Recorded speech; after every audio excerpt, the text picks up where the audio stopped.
Hey guys, welcome back to the channel, and as you can see we're back in the workshop and we're back with the latest transmitter from Futaba, which is the T26SZ. And in this video I'm going to do my best to try and help you decide whether you should upgrade from your T18SZ to the new T26, because after all the 26 is meant to be superseding the 18. Is it worth it? Would you get an extra? Why would I personally move from one to the other? Those are the questions I'm going to try and answer. Let's make a start.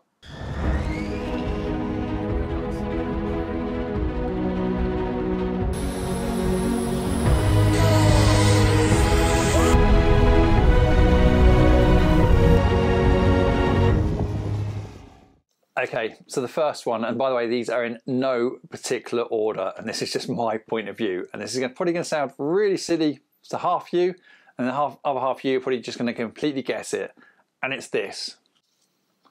Flaps half. Flaps full. Flaps normal. Speech. That's it. Simple as. I love the fact they've built in speech to this transmitter. Now, speech isn't new for Futaba. It's in the 32, it's in the 69Z as well, and including the Super. Actually, the 69Z didn't come out with speech. They added it in a software update, which is why you should always update your transmitters. Rant over, move that to one side. But speech. One of the reasons why I would like to get rid of my T18SZ is because it doesn't support speech, and it never will support speech. I know that because I contacted Futaba and I asked them, are they going to introduce it? And they said no. The reason why they said no is probably sitting right there. Now, this has all the hardware in it to do speech. As a matter of fact, it does speech already on the timer. It counts down perfectly fine and it talks out loud to you. But they're not going to add the software to allow you to actually configure speech on switches like I just did on the T26, which is a real shame.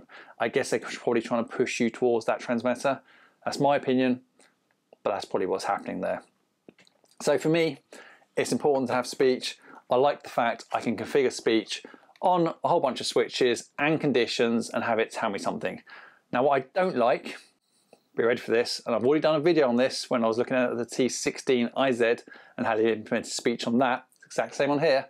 I don't like the way that you can't set your own files. You can't set your own speech. You can't actually just key in some words and have it do text to speech. I don't like that. It's just all preset for you. And as far as I'm aware, you can't put your own files on this, which you can do on the T32MZWC. MZWC? Yeah, that's what it's called these days. Correct me if I'm wrong. Let me know if I'm wrong in the comments below. But for me, the first feature as to why I'm going to walk away from the T18SZ onto the 26 is for speech. Now, number two on my list as to why, and I'm laughing already, as to why I'll probably move away from the T18SZ to the T26 is for this feature, and you'll find out why I'm laughing. It's because you can configure the Futaba gyros directly from the transmitter. Now, I know what you're thinking. It's Matt, you're a fixed wing flyer, why do you use gyros? Let me just answer that for you, because a lot of people are against this and some people are really for it. I use gyros because I want to. It's as simple as that. I don't use them in all my planes. I've just started using them over the last year and experimenting with them, mainly because I could do videos and set up videos for you guys. But a couple of my planes now, I've just got gyros in them. It just takes out the bumps in the flights and really helps if you have to land crosswind, which a lot of us have to do. I live in the UK, in the south. It's always windy when I fly, and we always fly crosswind. And it just stops the wing rocking on you when you don't expect it to. So I quite like having a gyro in there. What I don't like is on the T18SZ, you have a gyro menu, but you don't have the gyro settings menu.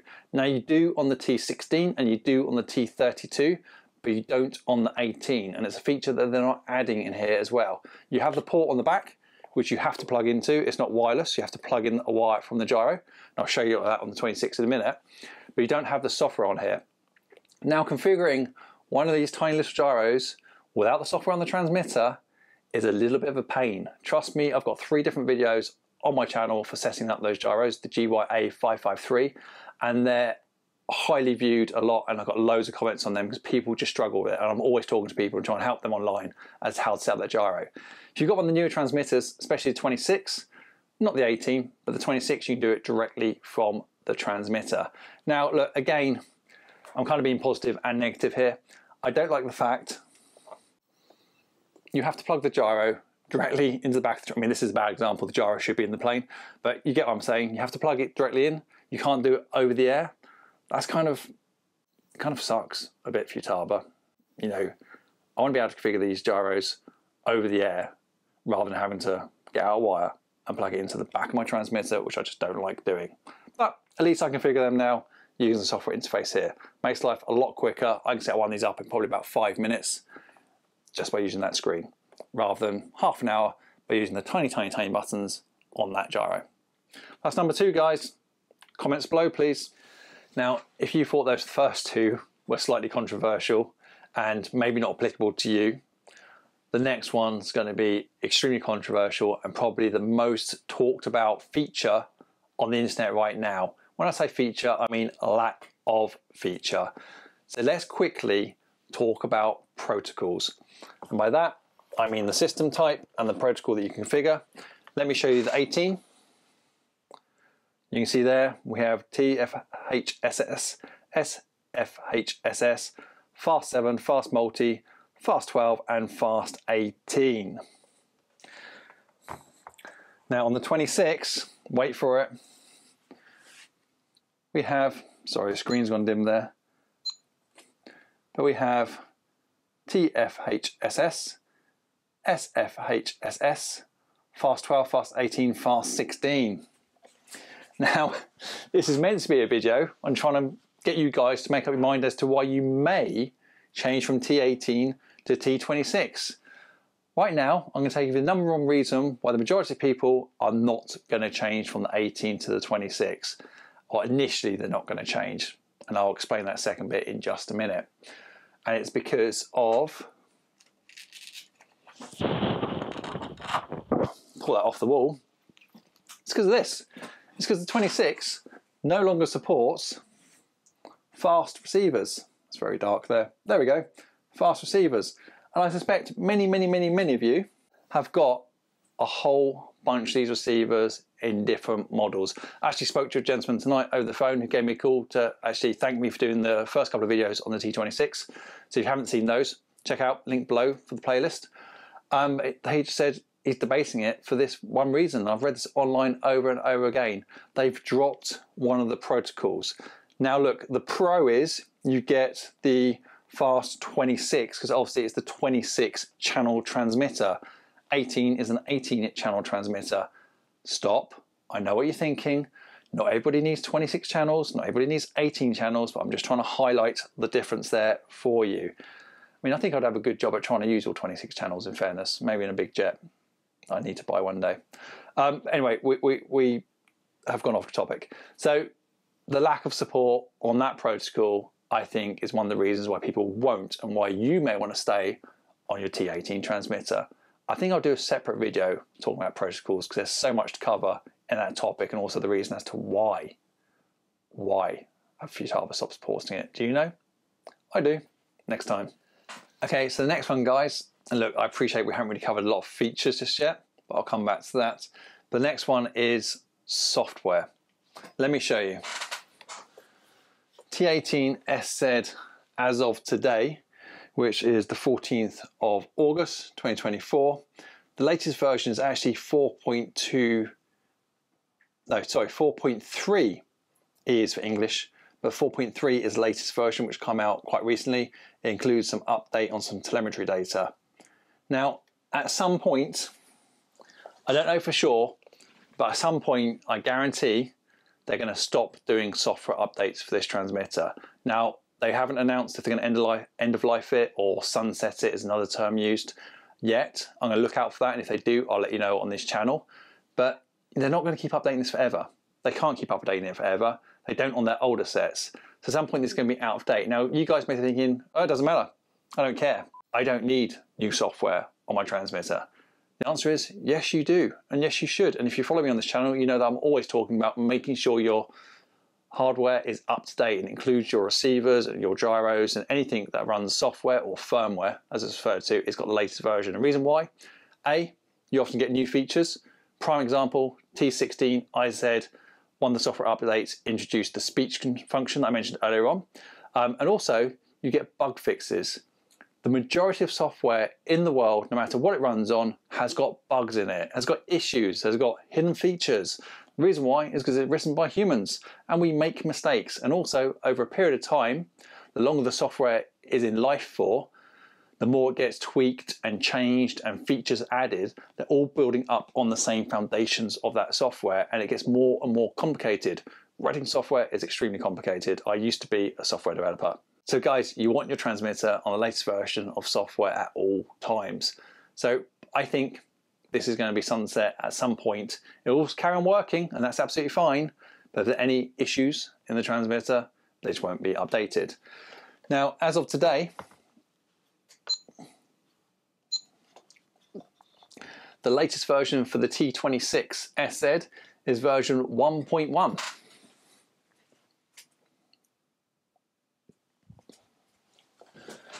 And as a matter of fact, on Futaba US and on Futaba UK, it's not even listed. You can't even download updates to this at the moment. But I suspect within weeks of this video, I suspect there will be new software out.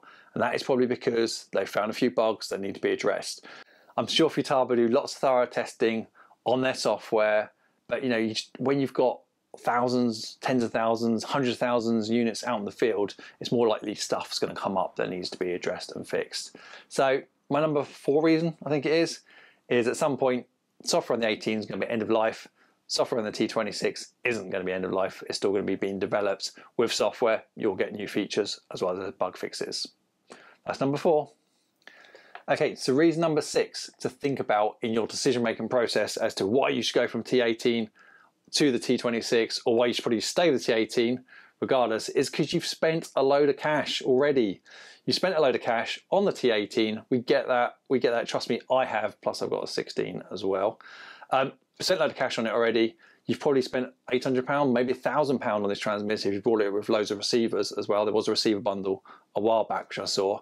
Right now I think this retails for about $620, $650. You can still buy these for.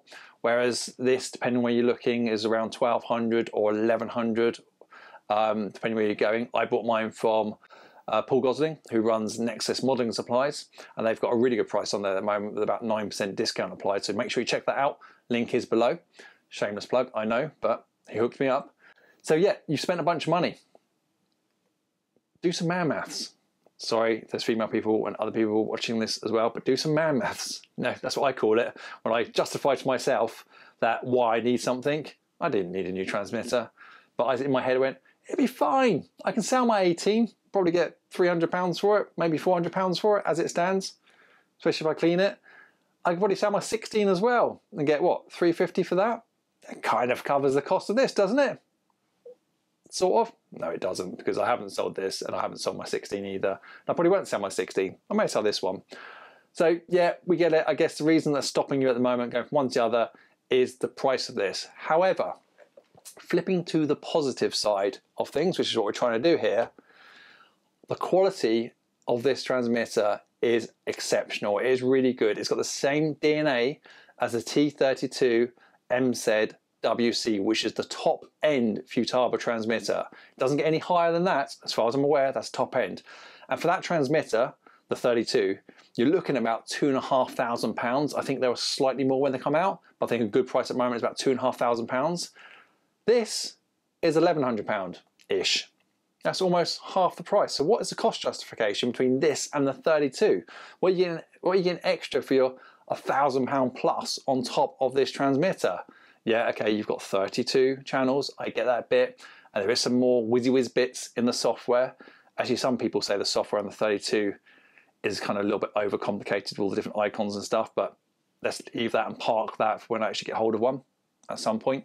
Maybe I will, maybe I won't. So where was I going with that? Yes, sorry, I'm back in the room. So the 32, so this is a good price. I feel it's a good price. Now look, it's all relative, isn't it? I get it. If some people this is going to be extortionately expensive and you'll never ever spend this sort of money on a transmitter, I get it. There's been stages in my life 100% where I could never have dreamt of spending this much money on something for a hobby. I didn't even do the hobby for a period of time, which, you know, tells you something. But when you compare it to what you've spent on the 18, Now, I think, you know, it's kind of on par compared to what you spend for this and what you spend on the 32. I think you understand what I'm saying. I'm just doing a bad job of saying it, okay? I think it's relative. It's got the DNA of the 32 in it. It's got all the good bits from the T16 as well in it, which, by the way, guys, I think is an exceptional transmitter for the money, retailing about $550 at the moment. But anyway, we're comparing the 18 and the 26 in this one. So money's the thing that's stopping you right now. And that, combined with some other stuff I've mentioned, might not be enough to make that jump. I get it. That's where we are, though. 620, 1100. So that probably leads us on nicely to whatever number we're on now. Completely lost count. It's late at night, but you know, we're getting through this together. So that probably leads us on to the next one, which is the actual hardware itself. Okay, now I don't know all the differences between the two transmitters when it comes to what they've done differently internally as far as the hardware is concerned. I'm going to make some educational guesses and I'm going to point out some bits for you. If you know extra bits, please put them in the comments below and I'll pick them up next time around, and also it shares it to everybody else that reads the comments as well, okay? Right, so let's start off with some obvious things that we probably all know about. Quality of the screen. The screen on the 26 is much higher resolution on the 18. You may be thinking, I don't care, Matt, I don't look at the screen when I'm flying. No, you don't, but things progress, technology progresses. It's got a nice sharper screen on there, which is good for when you're setting up the model and configuring it and spending those hours in the workshop getting everything right on it. Now, personally, I think it could have been slightly higher quality than what it is. If you've seen my rant video about setting the model image, make sure you check that out because I talk about the screen quality in that one. It could have been slightly higher quality, but I guess they're kind of justifying the cost of the components and also justifying the battery life as well, because if you up the quality and put a high resolution screen in there that's brighter and bigger, it's probably going to have an impact on the battery to a point. I don't know, I'm just trying to defend Futaba there. Let's have a quick look at both screens. Now, I'm not sure if you're going to be able to see the difference through the camera lens, so I'll tell you what I can see in just a moment, but that is the 18.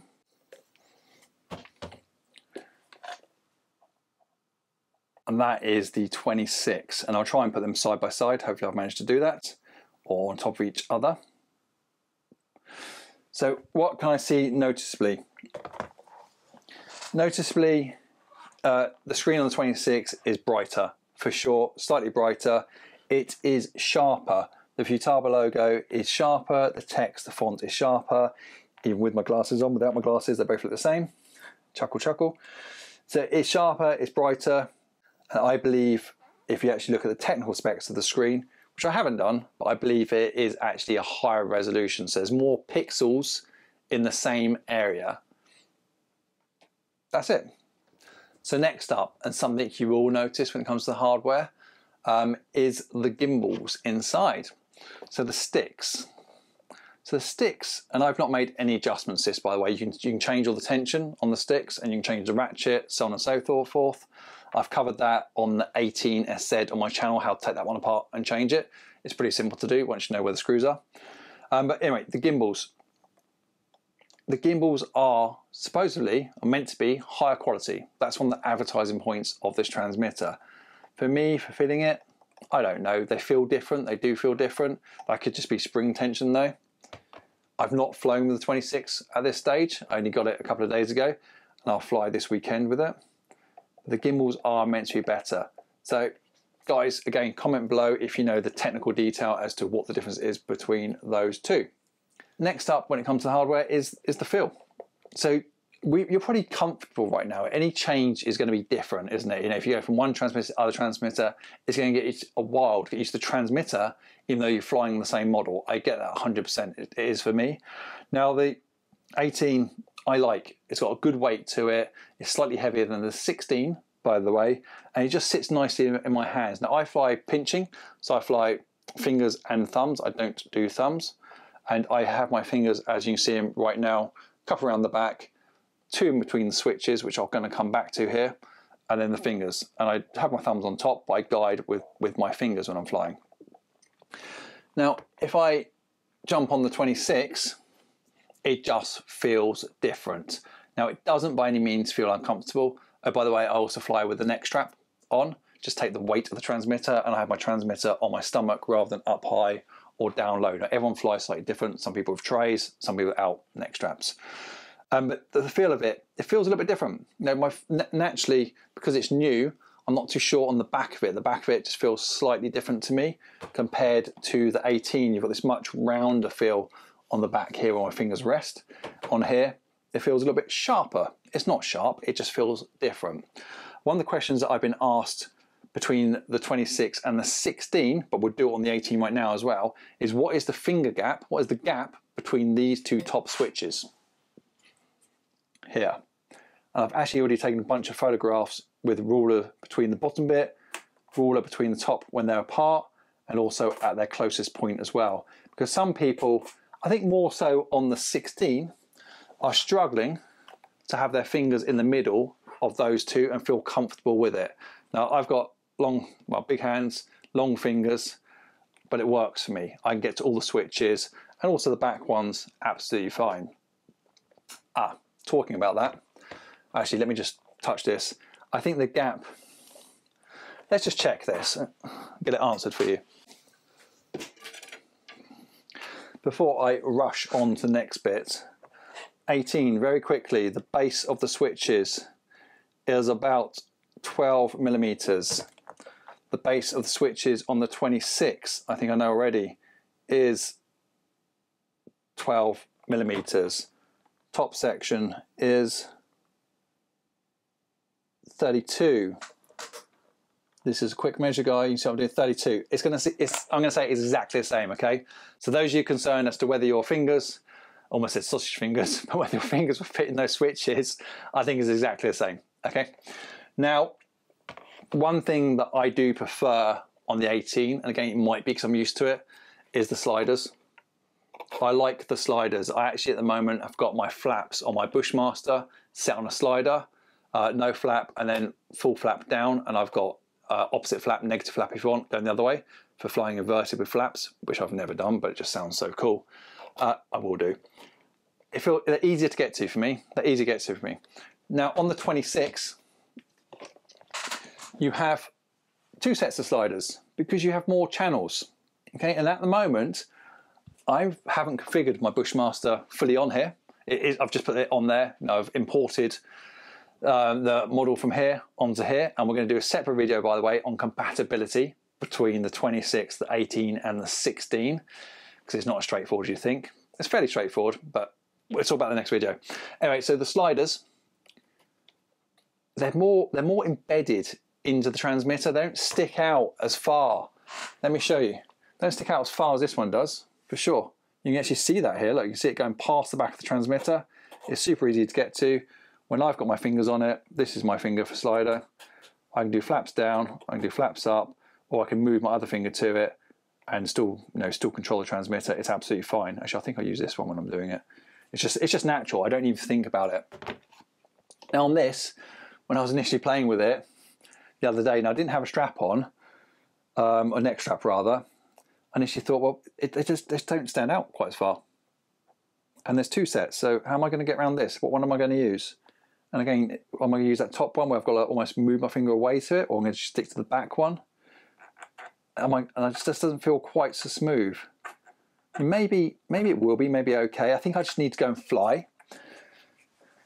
I need to go and fly the Bush. That's one of the models I have at the moment. It's got flaps on it, and just try it. Now I might end up changing my flap from a slider to a 3-stage switch anyway. So I'm going to have normal half flap, full flap. I might do that, and maybe have a condition where that switch reverses. If I'm flying inverted, I'm not too sure. I don't even know why I've got flaps for when flying inverted. It just seemed like a good idea at the time because I've seen videos on YouTube of people doing it. I haven't tried it. So sliders on there, ever so slightly different. I think switch positioning's fine. Sliders is different, and just finally as well on hardware, you've obviously got extra trims. Now I covered this in one of my videos. I think it was the unboxing video. The trims are different. They're obviously still digital trims. With Futaba, I've had digital trims for hundreds of years. Well, not hundreds, but you know what I'm saying, quite a while. So these trims are very thin. You can see it there on the profile. Very thin. They almost feel like they're going to break. They're not. They're going to be fine. They feel a little bit different. And you have an extra set. You have T6 and T5 up the top here, which you can configure as well. A lot of people are liking that. I don't personally have a reason for that right now. I'm sure I can make a reason. I guess I could trim my flaps. There's no point trimming your flaps. It's absolutely fine. No.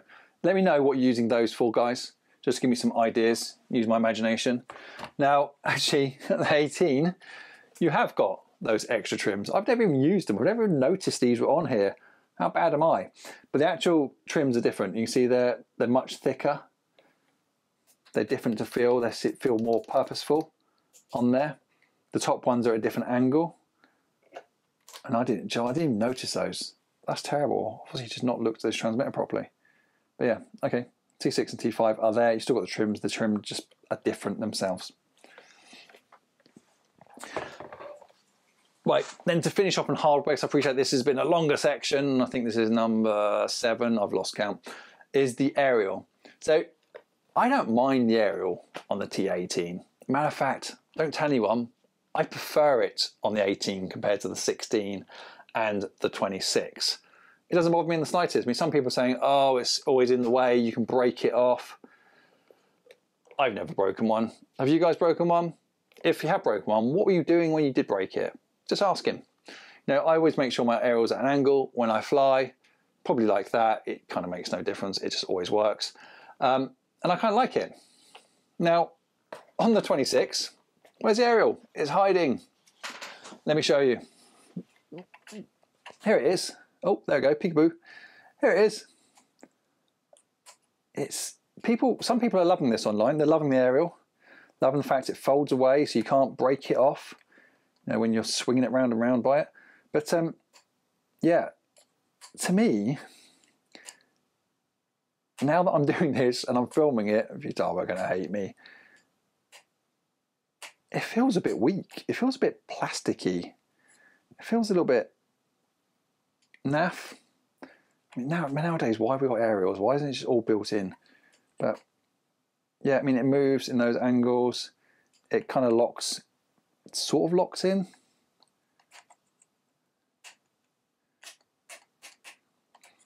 Underneath there's the hidden port for charging.